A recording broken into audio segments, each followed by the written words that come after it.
গতকালকে থেকে আমাদের সামার প্র্যাকটিস শুরু হয়ে গিয়েছে। হসপিটালে যাইতে হয় আর কি সামার প্র্যাকটিসে। আমাদের হসপিটাল পড়েছে 7th হসপিটাল, যেটা অনেক অনেক অনেক বেশি দূর আমাদের ইউনিভার্সিটির হসপিটাল থেকে। তো অলরেডি চলে এসেছিলাম 7th হসপিটালে।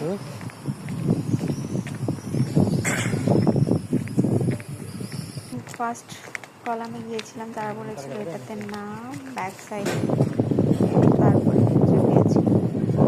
তারপরে এক এক করে সবাই আসছে। আসার পরে উপর থেকে একজন ম্যাম এসে আমাদেরকে নিয়ে গিয়েছে।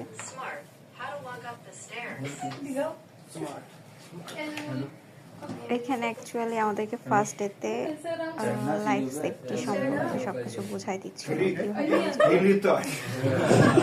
একটা হসপিটালে কোনো কিছু ফায়ার লাগলে, কোনো দুর্ঘটনা ঘটলে কিভাবে কি করতে হবে সবকিছু শিখাই দিচ্ছিল। আমরা আসলে সবাই টায়ার্ড হয়ে গিয়েছিলাম, এত পরিমাণ বোঝাচ্ছিল, শেখাচ্ছিল, নিজেই সবাই বসে পড়েছে আর কি। ফার্স্ট ডেতে আমরা আসলে মেডিকেল স্ক্রাবটা নিয়ে যাইনি, এই জন্য অ্যাটেন্ডেন্স দিয়ে চলে এসেছিলাম।